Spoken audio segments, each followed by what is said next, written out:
What is up, everybody? It is Monday, November 14th, and this is Casual Wrestling Daily, the daily pro wrestling news live show on YouTube where we discuss everything that is going on in the world of WWE and AEW.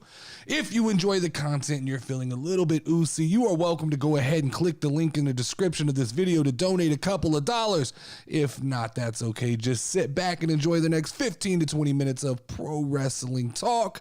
As always, if you don't know now, you know I am the Notorious Nerdy D, aka the voice of the casual wrestling cult and host of the Casual Wrestling Community channel. Housekeeping. This channel is on patreon.com/the Casual Wrestling Show. It is 100% free to follow. That is where we post all of the channel updates, all of the community updates. We'll be doing some giveaways soon. We'll be all kinds of new stuff going on. It's exciting around here, man. It's exciting. We've hit some YouTube milestones. We're moving and trucking along. There's a lot going on. I've got a lot in the works. I'm cooking up a lot of stuff. So join the Patreon. Make sure to go to patreon.com/the Casual Wrestling Show. And all you have to do is hit follow. You do not have to donate any money. You don't have to. But if you do decide to become a Patreon, you can be shouted out on every week's episode like our Patreon producers this month. It's Zinni and LGRSM. Excuse me, I am in the last bit of this cough, so I am almost over that and out of the woods there. I'm feeling good today. Feeling good. Last week was rough, man. Last week was a struggle to get to. I felt like I was just trying to stay above water. I was like a zombie running around. I had zero personality. I was tired every day. I was sick. I was coughing. I was sniffling. This week, 100% different, 100% better. I'm feeling better. I got a whole weekend of Call of Duty in, so I got to get some of that stress out, get leveling up my weapons in Call of Duty. So I got a whole weekend of that going. Got to play some other PlayStation 5 games. So I had a lot of fun this weekend. Got to watch me some Yellowstone last night. So it's been good, kind of decompressed, and now I'm ready to go for a whole nother week here of wrestling news. So without further ado, let's jump right into our first topic of the day, which is, as of today, the Usos are officially the longest reigning WWE champions of all time. This story comes from SEScoops.com, and it says the Usos defeated the New Day on Friday night's episode of SmackDown to retain the undisputed WWE Tag Team Championships and ensure they will surpass the New Day as the longest reigning tag team champions in WWE history.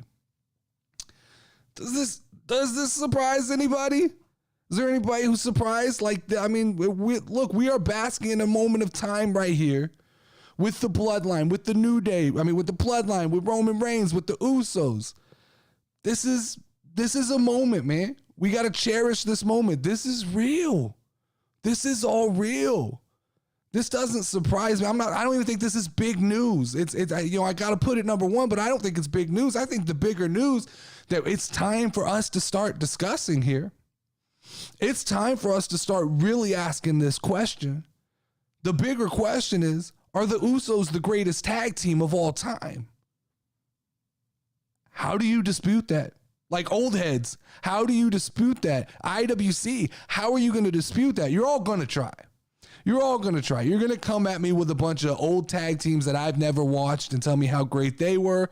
The IWC is going to come at me with a bunch of tag teams from Japan or Germany or Australia, places that I don't watch wrestling. But how do you dispute?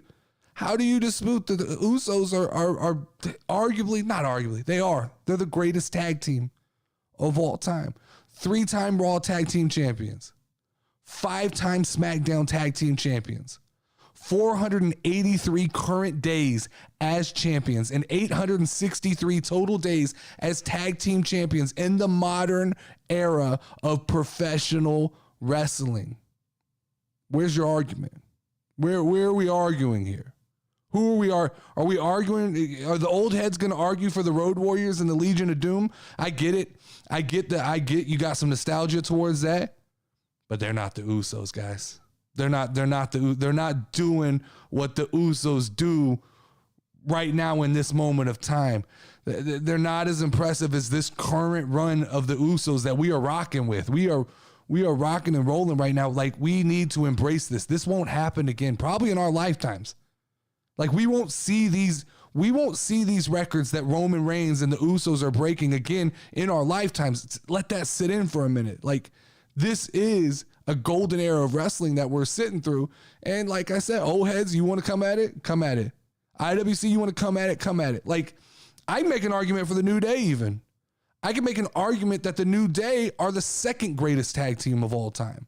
I'm not going to make the argument right now, but I can make the argument pre this Usos run, I can make the argument that the New Day were the greatest tag team of all time. I can make the argument. Maybe one day I will, but I'm not doing that today. I mean, what's the IWC going to come at me and tell me that the Hardy Boys were the best tag team of all time? They were fun to watch, but they're not the Usos. They're not the Usos, man. This is history. We are truly appreciate the moment in time because it is going to end soon. And when it ends, as wrestling fans, we have to know what we were watching. Don't let the IWC fool you, guys. Don't let them fool you. They won't admit how big of an accomplishment in modern day wrestling this is.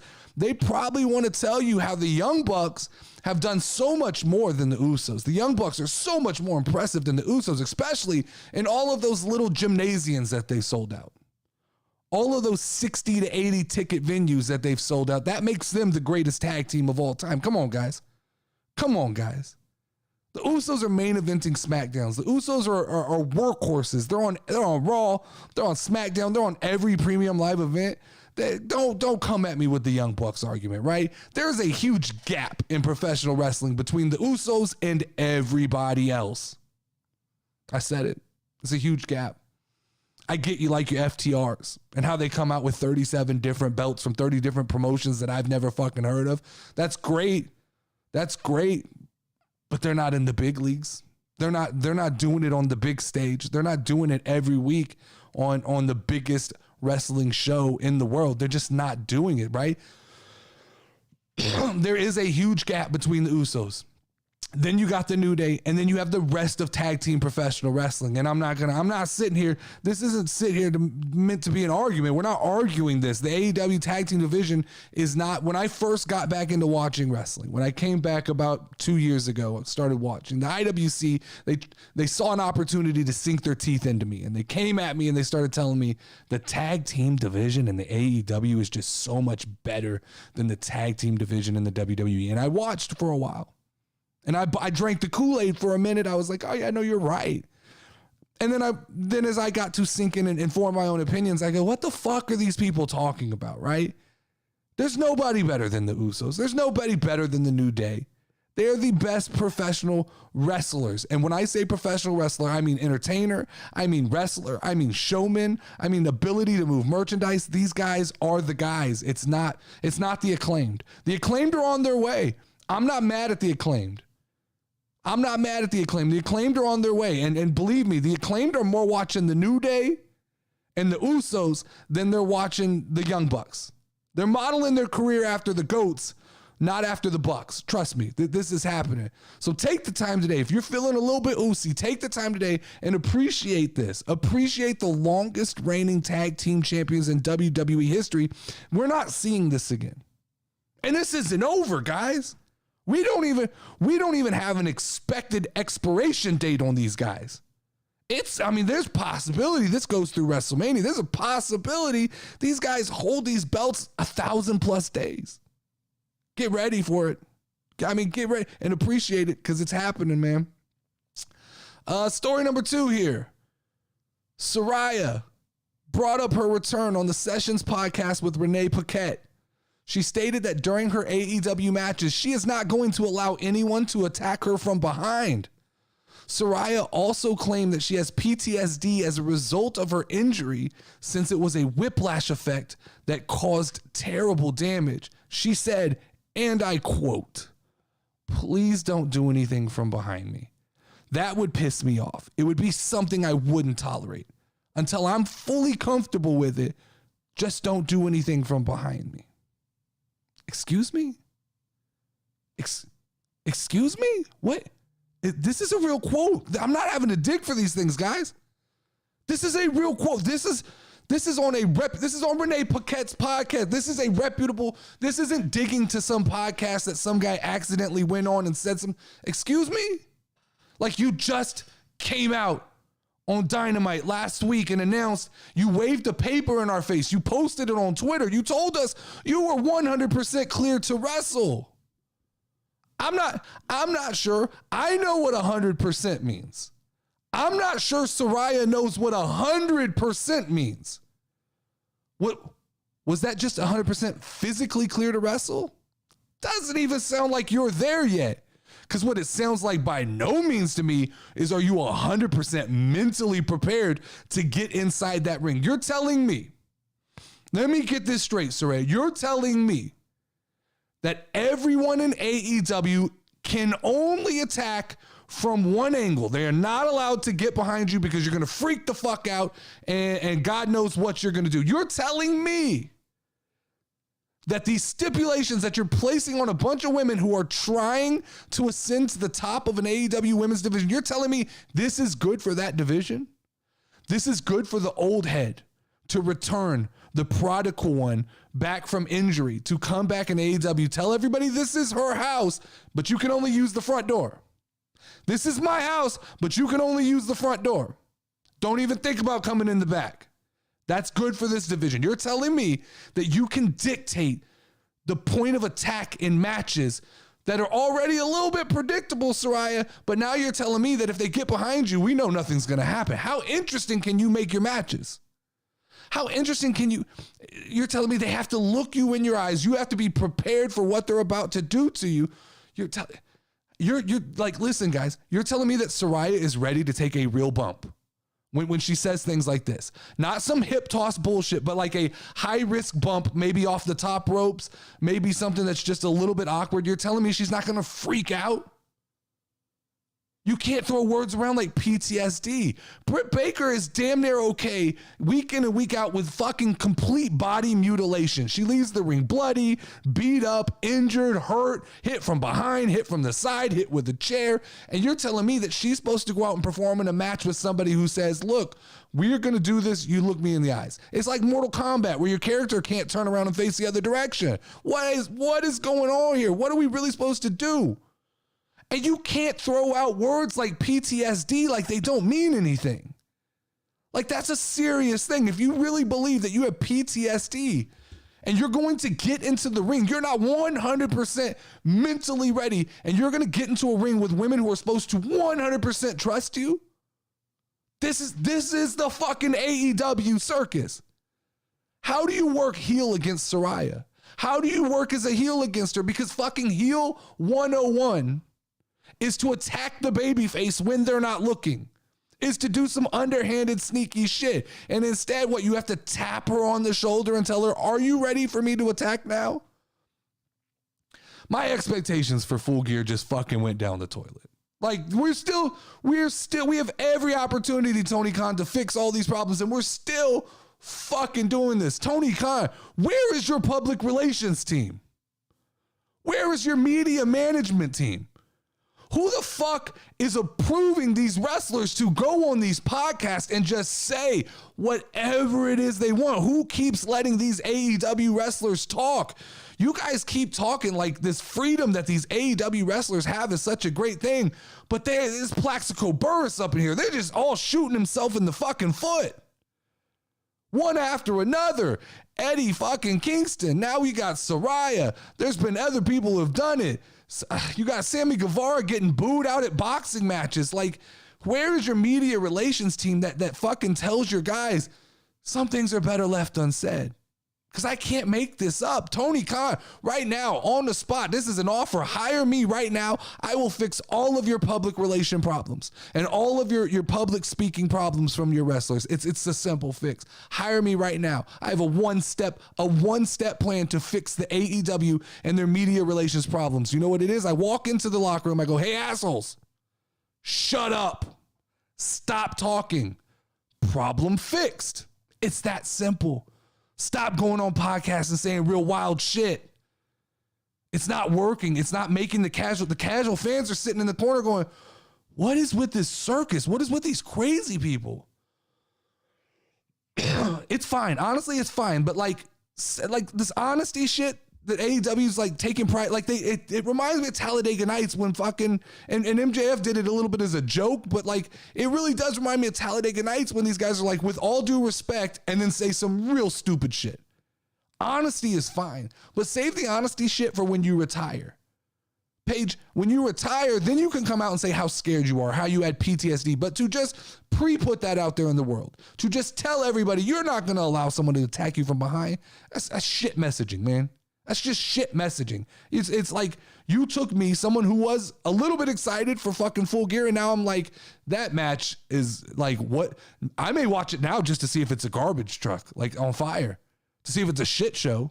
I might watch it now for that, but I'm not watching it with the same intent that I was watching it before, where I was a little bit excited. The IWC might buy into all this bullshit, right? They're going to try to defend it. They'll sympathize with her. They'll tell me I'm an asshole for saying this, but this is all fucking truth. If you're not 100% clear, don't come say you're 100% clear. If you're not 100% mentally ready, don't tell us you're 100% mentally ready, and do not get into a ring with a person who is 100% trust in you. Like, this shit wouldn't fly in any other sport. It just wouldn't fly. Nowhere else is any other sport allowing somebody to come back that is not physically or mentally ready. It just doesn't happen.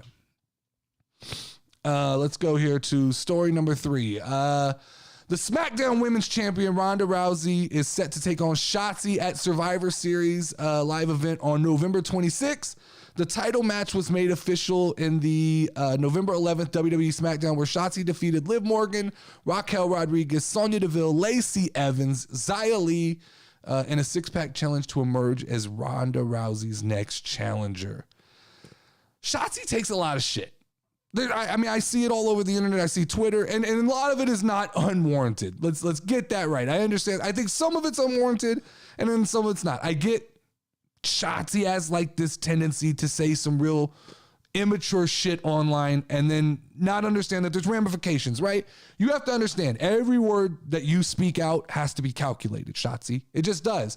If you're going to say something and you're going to say it in a heel way, don't run away from it. Embrace it. Even if you fucked up, embrace it. Play the bad guy.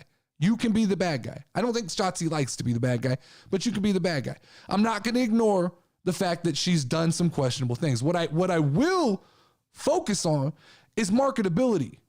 The marketability standpoint from SHOTZI. She's everything you want in a women's pro wrestler in the WWE, right? She has a genuinely unique look. Like, she does not look like the other girls, and that's a good thing. She has a genuine personality. You watch any interview with SHOTZI, she's the same person. She's not putting on a character. Who she is outside the ring, it translates to who she is inside the ring, and that makes for a genuine experience, right? She's quirky in a good way. She's fun, right? She's Halloween all the fucking time. That's what she's like if Halloween just was 365 days a year, that's SHOTZI. And that's good, right? Horror movie. That's who she is. She's an attractive woman, and she has serviceable ring skills. She's not the best. She has time, but she's not the best. She's definitely not the worst, not even close. She's serviceable. She gets in the ring and she gets the job done, and it's believable for me. Now, does she make some mistakes? Yeah, everybody does.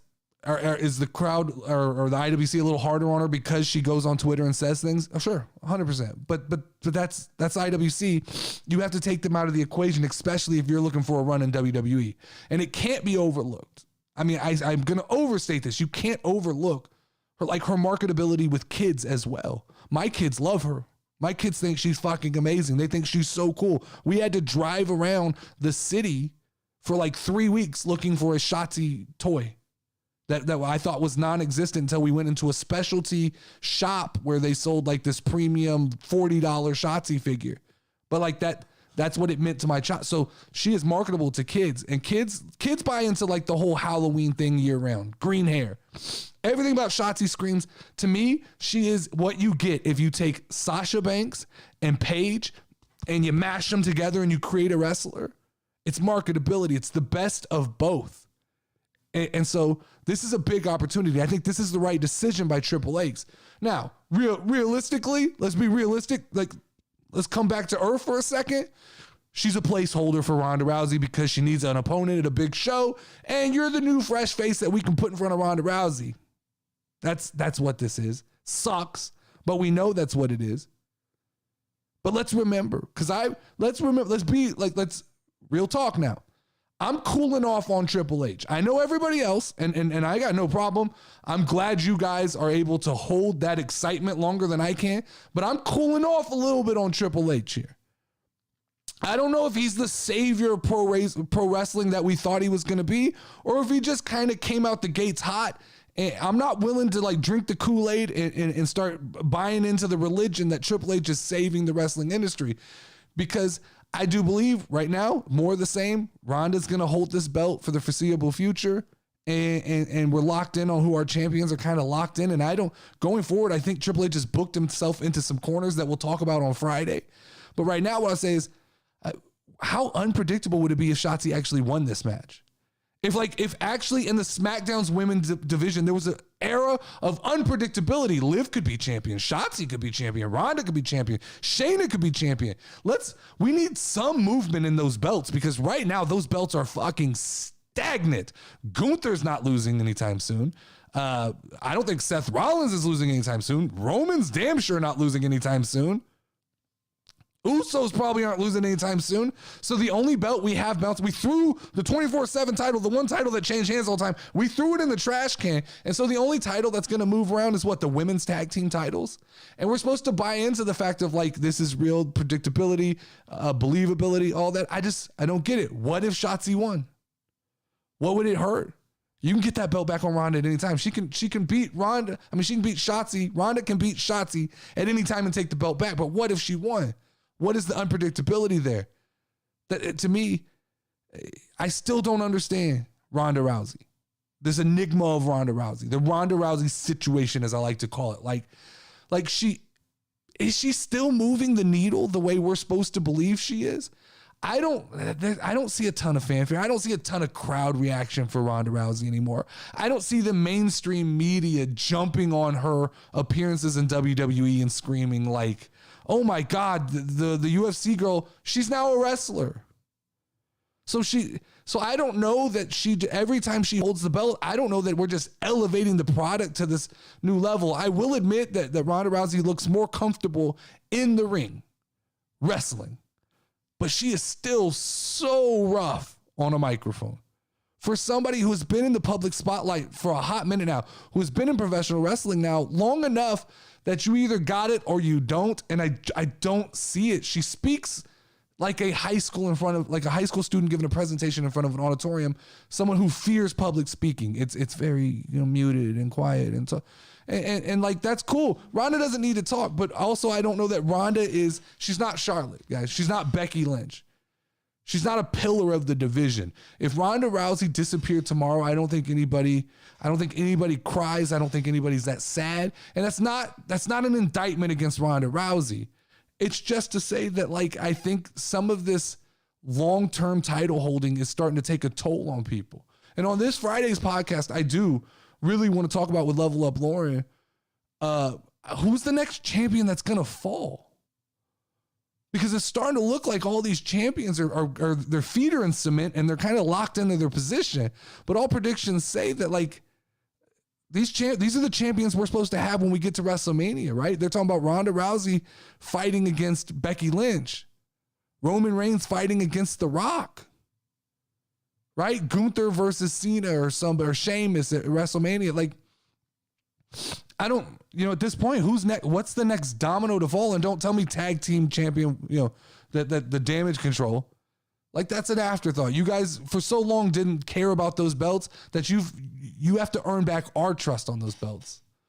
Man, give SHOTZI some burn. It can't be worse than Liv Morgan. It could be better than Liv Morgan.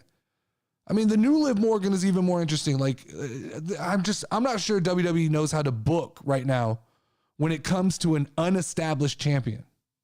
I think there's a little bit of a worry there. I don't know that Triple H has proven that he can book a champion that is unestablished. He didn't do it with Liv Morgan. He wasn't able to do it with Liv Morgan. So I fear that right now Triple H is in kind of cruise control and he's got the belts on the big boys and he's going, you know, we have a lack of mid-card titles right now because the United States title is a major title. And he's going, we're just going to coast with the ones we know we got. And this will definitely make sure that everybody knows who the champions are. Topic number 4 here.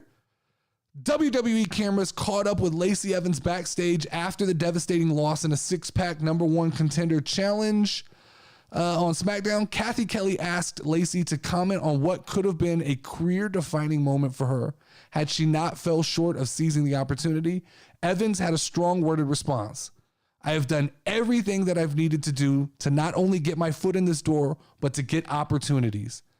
Where did I go? The glitz, the glamour, and every time I've come up short, do you know what it is? It's because I've gotten complacent in this lifestyle. I've gotten comfortable. And to be honest with you, I've went out of my way to please everybody but myself. It's time to go back to basics. Raise a hand.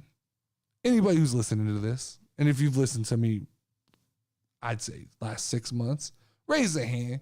Anybody who remembers me saying how fucking weird all of this Lacey Evans women empowerment booking bullshit was. I'll take a second. Raise a hand. Let me know. You spent all this time cutting these promos that were supposed to get us behind her women empowerment. No problem there, but we knew something fucked up was coming. Then you turn her heel and you turn her on the crowd. To no reaction. Nobody cared, right? Now raise a hand who remembers Lacey Evans wearing the weird bodysuit that went under some weird cargo pants that made no sense, didn't look military at all, didn't look women empowerment, just looked like Matt Hardy and Jeff Hardy from the 90s. Then they changed her outfit into shorts and a halter top because, hell, we don't know what we're doing with Lacey Evans. Raise your hands to anybody who can tell me what the fuck Lacey Evans' gimmick ever actually was. I'll wait. I can wait. Somebody explain it to me in the comments. What is Lacey Evans? What is she doing? Who is she? What is her story? What are we supposed to believe? Good mom? Cool, I can roll with that. That's a good story. But now she's a bad guy? We're going to parade her out there on Veterans Day?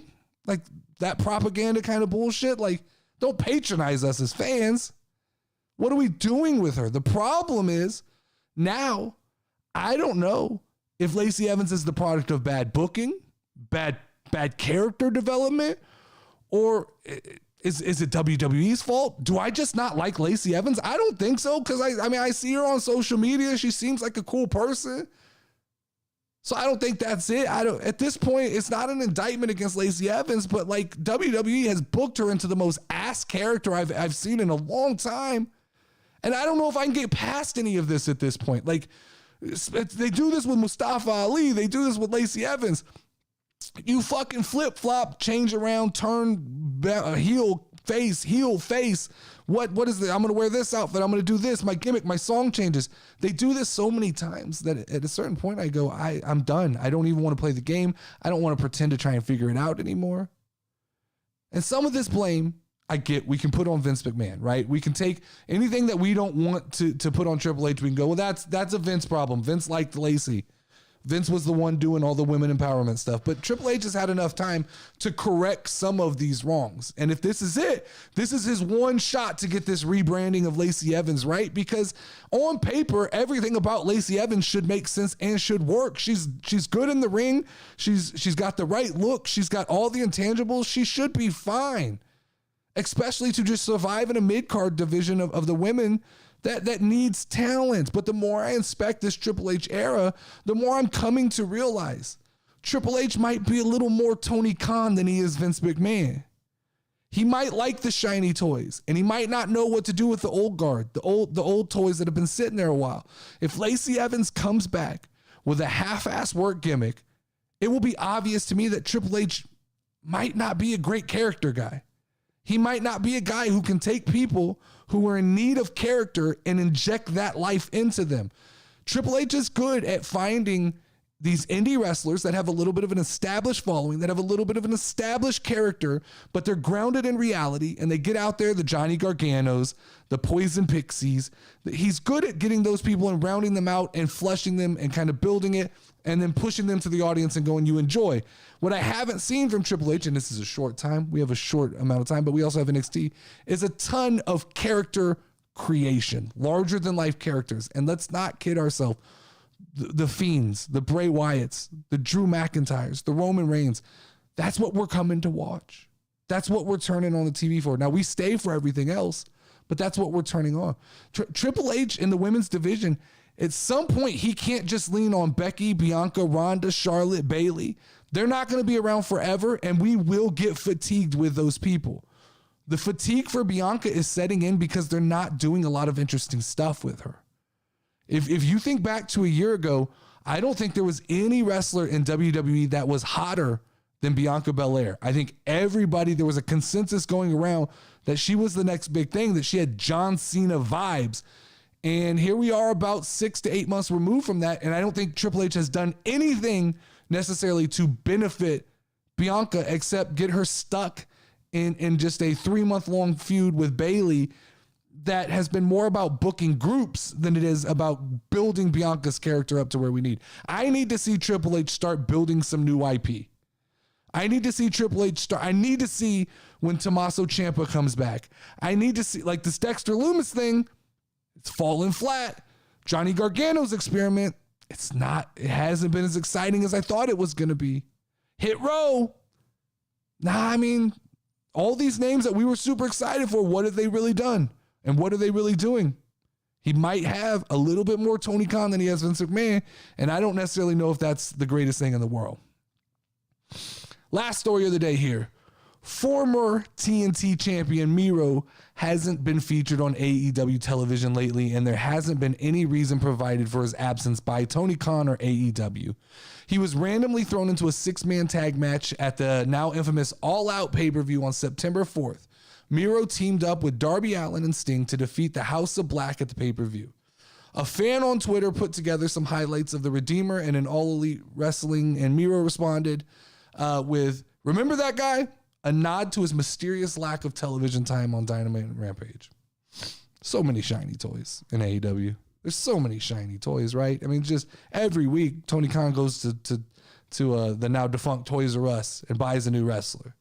So much wasted talent sitting around on that roster. So many wrestlers appearing on Dynamite and Rampage that have zero marketability. Week in and week out.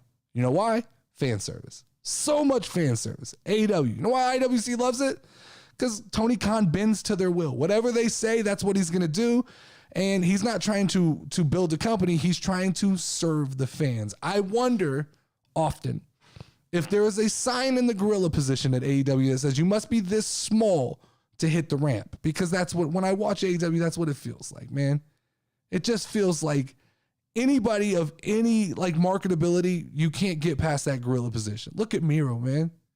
Look at Miro, man. The IWC would have you believe. They tell me this all the time. I get this thrown in my face all the time, that because I don't watch New Japan Pro Wrestling and because I'm not religious in the AEW world, that I can't possibly know what real wrestling looks like. I can't know. I can't know what makes a good wrestler, right? But when Miro was at the height of his run in AEW, which felt a lot more like a casual wrestling thing than it did an IWC thing, the IWC shouted from the fucking rooftops about how glorious Miro was being booked. Yet, once Tony Khan cast that toy to the side for a bunch of guys named either Ethan, Adam, Tom, Dick, Harry, all of the most average Joe Schmo ass cookie cutter flip happy wrestlers, the IWC sounds like crickets. I don't see them speaking up in defense of Miro. The IWC and AEW fans just don't want to admit that there is any fault that exists inside of AEW. They don't want to tell you about the bad booking of Malachi Black. The IWC is not talking about that. They're not talking about the bad booking of Miro and where the fuck has he gone. They're not telling you about the bad booking of Bryan Danielson and how at this point in time, it's a travesty that he hasn't been AEW World Champion. That guy was the biggest professional wrestler in the world less than 10 years ago. You got him at a time where he was still on fire and you let him cool off. And I don't hear the IWC saying anything about that. All they'll tell you about is, well, that's Daniel. No, that's what Daniel wants to do. The IWC is not going to talk to you about the mishandled rise of MJF and how just now we're getting him turning in his Casino Battle Royal chip and also in the most confusing fucking way possible. And then you have fucking Mox trying to bury him. Like, all this is a travesty. This is not... How about how they handled Wardlow, guys? You guys just can't speak up and admit that all of those were problems. Here we go. This is, you guys get mad that I talk this way about AEW, but it has to be said, and I have to revisit things that I said in the past, because here we are 1 year removed from when I made a comment that fucking the IWC tried to take my head off, but it's more apparent now than ever. It is more apparent now than ever to me as a casual wrestling fan, someone who believes they watch it objectively, that the WWE is the UFC of professional wrestling, that the WWE is the NFL of pro wrestling, that the WWE is the NBA of pro wrestling. It is the top of the mountain. AEW is Bellator. Maybe the big three in basketball, where guys go to finish off their careers and hardcore fans of those guys get to go cheer them on one more time. And they're not playing basketball. They're just showing off, right? And I was generous months ago when I said that I thought AEW was like the USFL. I was generous because when I look at it, to me now, it's actually more like the AEW is the FCF. And the FCF is that weird football league where the fans call all the plays on Twitch. And guys who need another shot of like internet celebrity adrenaline, that's where they go, right? The fans are calling all the shots in AEW.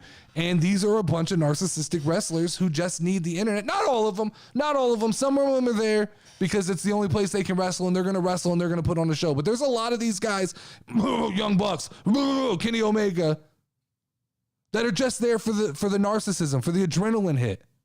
That's what they need, the internet. They need the IWC to fuel them. I want to like AEW, guys. I really do. I want to like it. I try to watch it.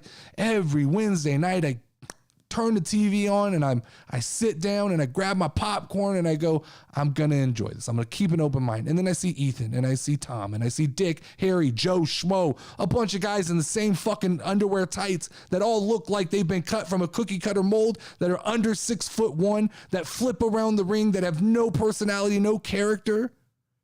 And I go, that's why. That's why I can't get behind this. That's why I can't stay behind this product. It is hard for me to digest 3 hours of wrestlers who have the personality of wet paper towels. And all I can say is I can look into this camera and I can call to you, Miro, and I can say, Miro, hashtag, we want Rusev Day back. We want Rusev Day back, guy. Oh, man. That is all I have today for the Casual Wrestling Daily Show. We will pick up where we left off tomorrow. So make sure to tune in every weekday, Monday through Friday at 1 p.m. Central here on YouTube Live. Make sure to check out the Casual Wrestling Podcast that posts every Friday at 1, or it's live every Friday now. We changed the schedule. I liked it. It worked. We're going to do it that way. Monday through Thursday is this show.